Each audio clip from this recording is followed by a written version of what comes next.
Mister Sagittarius, ये आपके year 2023 की जनरल टैरो रीडिंग्स हैं जो रोमांटिक लव और आपकी पर्सनल जर्नी यानी कि आर्केटाइप की जर्नी है उसकी रीडिंग्स अलग से आएंगी। तो देखते हैं कि आप क्या एनर्जी या मोटिवेशन लेके 2022 से 2023 की ओर बढ़ रहे हैं।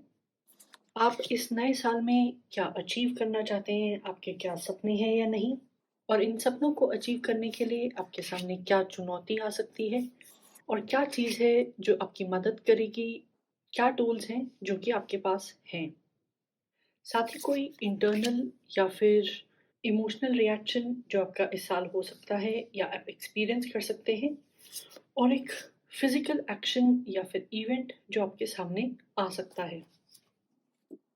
आपके चैलेंज और टूल को ब्रिज करने के लिए एक ओरेकल कार्ड, साथ ही एक कार्ड कोई सेल्फ केयर के एक जनरल मैसेज के लिए,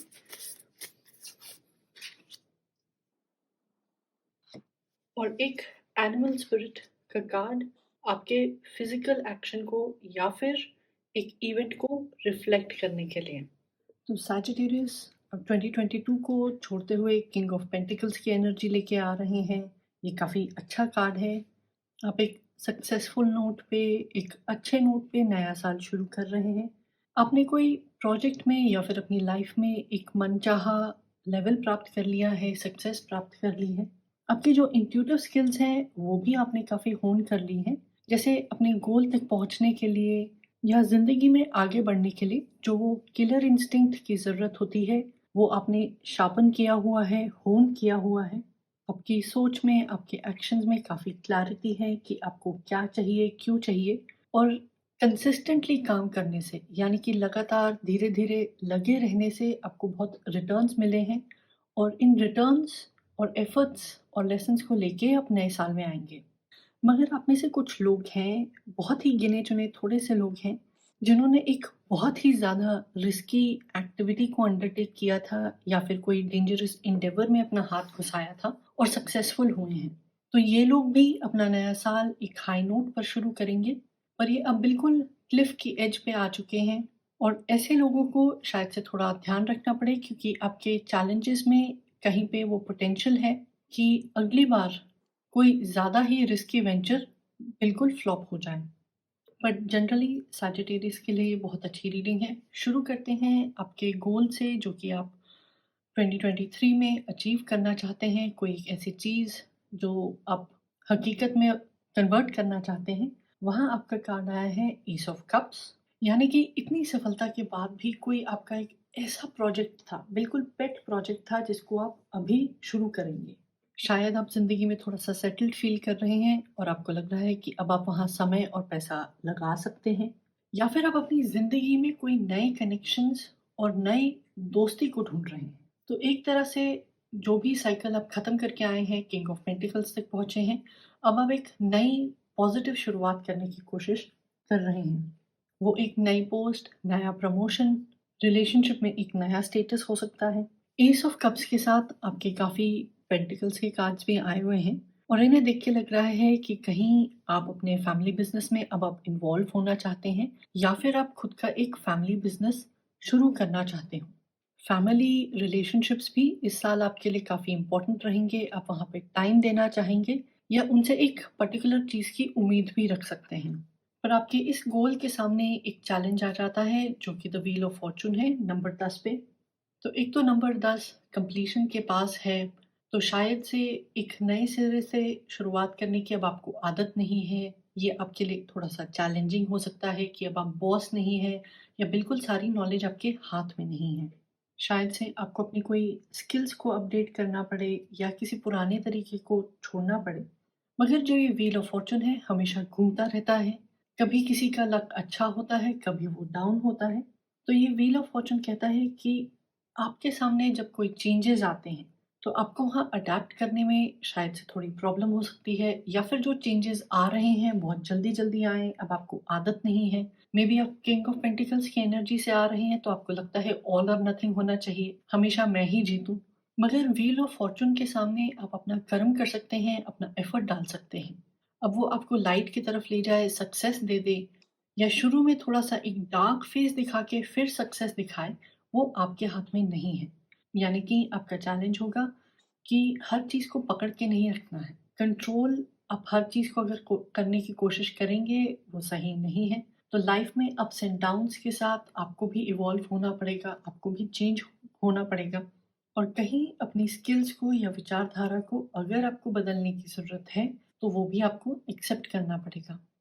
मगर एक टूल जो आपके पास ऑलरेडी है, या एक एटीट्यूड आपके पास ऑलरेडी है जो आपको बहुत मदद कर सकता है इस चैलेंज को ओवरकम करने में और अपने गोल को पाने के लिए, वहाँ कार्ड आया है सेवन ऑफ वॉन्ड्स। तो जो ये सेवन ऑफ वॉन्ड्स है, कहता है कि अब आप एक लेवल पर हैं, आपने अपना एक तरह का सेफ्टी नेट बना लिया है। आपको शायद से कम्युनिटी का सपोर्ट मिलता है या आपकी फैमिली का हाथ आपके ऊपर है।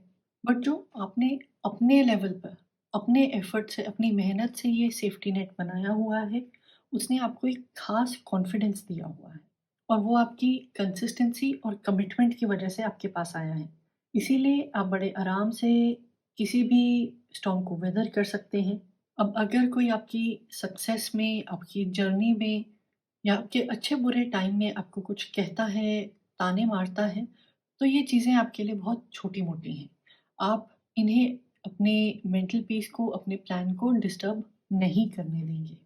बल्कि ऐसा हो सकता है कि इन 1-2 लोगों को आप अपने कमिटमेंट से, अपने प्लान से, या फिर बातचीत और विज़न से अपनी तरफ कर लें।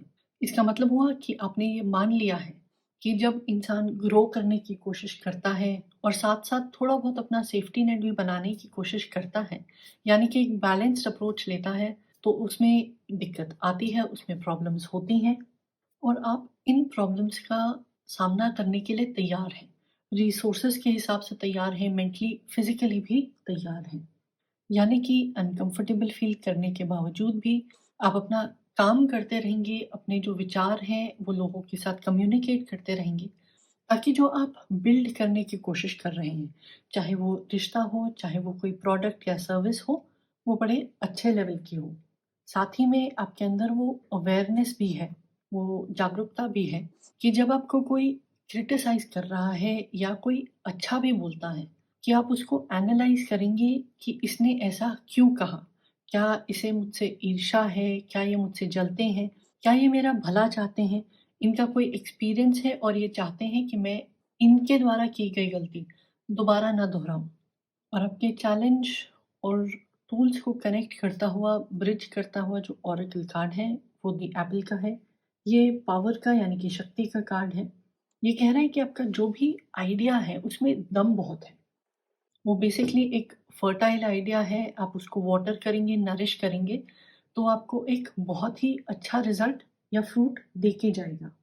और ये कार्ड कहता है कि चाहे जो भी एक्सपीरियंस हो, अपने लोगों की तरफ, आइडियाज़ की तरफ ओपन रहना है। चाहे वो लोग आपकी प्रेज़ कर रहे हों, चाहे वो लोग आपकी निंदा कर रहे हों, आपने ये याद रखना है कि आपका कंट्रोल सिर्फ़ आपके एक्शंस पर है, और जो आप एक्शन लेंगे, वही आपकी सही पोटेंशियल, वही आपकी सही जीत है। अगर ज़िंदगी आपको एक डाउनवर्ड टर्न पे ले जाती है, जो कि टेम्परेरी होगा क्योंकि ये व्हील फिर से घूमेगी, तो गुस्से में आके, निराश होके आप इस अपॉर्च्युनिटी को, इस आइडिया को छोड़ेंगे नहीं। क्योंकि आप जानते हैं कि एक भी बुरा एप्पल पूरे बंच को खराब कर देगा। तो यानी कि आपका फ़ोकस बहुत सॉलिड है, जो आपका चैलेंज भी है वो अप्स एंड डाउन्स हैं। एक हद तक ये एक्सटर्नल सर्कमस्टेंसेस हैं, आपके हाथ से बाहर हैं, तो थोड़ा बहुत अडैप्टेबिलिटी आपको वहाँ दिखानी पड़ेगी। मगर आपके पिछले साल की स्किल्स, जब तक आप नई चीज़ों के लिए तैयार हैं, चाहे वो सीखना हो, एक छोटी शुरुआत हो, कोई नया रिलेशनशिप हो, उसके लिए ओपन है, things look very good for you. अब आपकी दूसरी रो में आते हैं। इस कार्ड से हम बात करते हैं आपके एक इमोशनल इवेंट की, या फिर एक तरह की रियलाइजेशन जो आपको हो सकती है इंटरनल लेवल पर। यहाँ कार्ड आया है नाइन ऑफ पेंटिकल्स। तो ये व्यक्ति भी बड़े स्टेबल हैं, बड़े आराम से ज़िंदगी जी रहे हैं, अपनी ही धुन में मस्त हैं, अपना काम करते जाते हैं, स्लो एंड स्टेडी प्रोग्रेस इनको पसंद है। इनके अपने लैंड से, अपने बिज़नेस, या फिर अपने इमीडिएट फैमिली से बहुत ही स्ट्रॉन्ग टाइज़ होते हैं। अगर बार-बार इन्हें कोई इंटरप्ट करता है तो शायद से इन्हें पसंद ना आए। और ये व्यक्ति भी सेफ्टी के साथ-साथ एक्सपेंशन में और ग्रोथ में बिलीव करते हैं, जो कि आपके टूल्स में है। तो इस साल आप जो भी अपनी जर्नी ले रहे हैं, आप उसको काफ़ी एन्जॉय करेंगे और आपका फ़ोकस सिर्फ़ उन चीज़ पे होगा जिनसे आप संतुष्ट हों, जो कि आपके लिए और आपकी फैमिली और इमीडिएट फैमिली बिज़नेस के लिए ज़्यादा मुनाफ़े वाली बात हो। एक क्लैरिफाइंग ऑरेकल जो इसमें आया है, यहाँ रीअसेस लिखा हुआ है और रीअसेस का जो कार्ड है पीछे से कह रहा है कि you have the right to change your mind. बल्कि एक तरफ से कहा जाए तो स्टबर्न ना होना, अड़ियल ना बने रहना, इस साल आपकी एक मेंटल इंटेलेक्चुअल ज़रूरत भी होगी। क्योंकि जब आप कुछ नया शुरू करते हैं, चीज़ें अलग होती हैं, चीज़ें डिफरेंट होती हैं, आप नया रिलेशनशिप चूज़ करते हैं या फिर आप एक फैमिली को भी बिल्ड करते हैं, तो वहाँ चीज़ों को एडजस्ट करना, अडैप्ट करना आना चाहिए। कि हर कोई आप ही के कंट्रोल में हो, आपकी कमांड माने, आप ही की तरह से चले, वो ज़रूरी नहीं है। जैसे आप अपनी एक पर्सनैलिटी हैं, अपने एक व्यक्ति हैं और उसके साथ बहुत खुश हैं, आपको दूसरे इंसान को भी थोड़ी स्पेस देनी चाहिए, थोड़ा फ्रीडम देना चाहिए। साथ ही मान लीजिए आप किसी रिस्की या फिर डेंजरस एंटरप्राइज़ में थे, कोई बहुत ही वोलेटाइल सी जॉब है या फिर जो आपका रिलेशनशिप है, वो बहुत ज़्यादा टॉक्सिक है, तो आप उन चीज़ों को भी रीअसेस कर सकते हैं। एक्सटर्नल लेवल पे कोई एक ऐसा इवेंट जो आपकी लाइफ में हो सकता है या फिर जो एनर्जी आपके पास आ रही है, बेसिकली आप अपनी सोसाइटी में और फैमिली की तरफ बहुत ही ज़्यादा एक्टिव रहेंगे। ऐसा भी हो सकता है कि आप पॉलिटिक्स में या किसी तरह की छोटे-मोटे सोसाइटी के इलेक्शंस में भी खड़े हो सकते हैं। आपकी लाइफ में कोई सेलिब्रेशन का कॉज़ भी हो सकता है। आप अपने फैमिली बिज़नेस को जॉइन कर सकते हैं या फिर कोई एक प्रोजेक्ट है उसको कंप्लीट करके अब आप एक रोल मॉडल के तरह दूसरों को एडवाइस कर सकते हैं, उन्हें गाइड कर सकते हैं और आप प्रेफ़र करेंगे कि ये सब चीज़ें होती रहें, चाहे आपको सोशल इंटरैक्शंस हो, आपको पैसे बनाने के लिए थोड़ा-सा एफ़र्ट डालना पड़ रहा है, आप फैमिली के साथ टाइम स्पेंड कर रहे हैं, आपका कैलेंडर बुक्ड रहेगा, बट ये आपको खुशी भी देके जाएगा। साथ ही एक और चीज़ नोटिस करें कि ये तो आपके ईयर की गोल्स, चैलेंजेस और टूल्स की बात हो गई। बट जो ये आपकी पर्सनल ग्रोथ नीचे चल रही है, यहाँ पे आपके बड़े स्ट्रॉन्ग फॉरवर्ड लुकिंग मेन हैं, जो भी पेंटिकल्स के कार्ड में हैं। तो इसका मतलब हुआ आप अपने आप में, अपनी काबिलियत में काफ़ी कॉन्फिडेंट फ़ील करेंगे, काफ़ी अच्छी खासी सक्सेस के ऊपर आप लीड कर रहे हैं या फिर आपकी लाइफ में कोई एक बड़े बेनेवोलेंट से अथॉरिटी फिगर आएँगे, जिनके साथ आप जितना इंटरैक्ट करेंगे, वो आपके साथ उतना खुल जाएँगे। जैसे यहाँ किंग ऑफ पेंटिकल्स एक तरह से अकेले बैठे हैं, नाइट ऑफ पेंटिकल्स थोड़ी इनफॉर्मल सेटिंग में है, बट फिर भी वो अकेले हैं और एक्चुअल इवेंट तक आते-आते टेन ऑफ पेंटिकल्स जो आपकी एक्चुअल इंटरैक्शन है, वहाँ पे देखिए शोर-शराबा है, बच्चे हैं, फैमिली है, तो किसी ऐसे फिगर से भी आपका रिलेशनशिप डीपन हो सकता है। और जो भी आप एक्शन अपनी लाइफ में लेते हैं, चाहे वो आप अपने टूल्स को इस्तेमाल करते हुए है या फिर अपनी लाइफ के इवेंट्स जब हो रहे होते हैं तब, वहाँ आपकी जो आउटलुक होनी चाहिए वो बीवर स्पिरिट से इंस्पायर्ड हो, जो कि कहता है ले अ सॉलिड फाउंडेशन। इसका मतलब हुआ कि आप जो भी बना रहे हैं, चाहे वो अपनी प्रीवियस सक्सेस पे बना रहे हैं, चाहे बिल्कुल नई शुरुआत कर रहे हैं, उसकी जो आप नींव रखेंगे वो बहुत मज़बूत होनी चाहिए। आप में वो डेफ़िनेटली विल पावर है चीज़ें करने की, आप वो एफ़र्ट भी डालने को तैयार हैं और काफ़ी लोग आपको सपोर्ट भी करेंगे। तो जभी भी आप कुछ कर रहे हैं, चाहे वो आपके फैमिली बिज़नेस, फैमिली या रिलेशनशिप के बारे में हो या आपके नए प्रोजेक्ट के बारे में हो, वहाँ पे आप अपनी फाउंडेशन को स्ट्रॉन्ग रखिएगा। और जिन लोगों ने एक रिस्की एंडेवर लिया हुआ था पिछले साल, ये एक तरह की उनके लिए चेतावनी है जो कहता है अभी भी आपके पास थोड़ा-सा टाइम है कि जिन रूल्स को आपने अनदेखा किया था या फिर जो सेफ्टी प्रोटोकॉल्स हैं उनको फॉलो नहीं किया था, आप उनके साथ इस साल कंप्लाई कर सकते हैं। इससे पहले कि आपकी फाउंडेशन को ही झटका लगे और चीज़ें टूट जाएँ। तो जहाँ आप चीज़ों को रिपेयर कर सकते हैं, वहाँ करिए।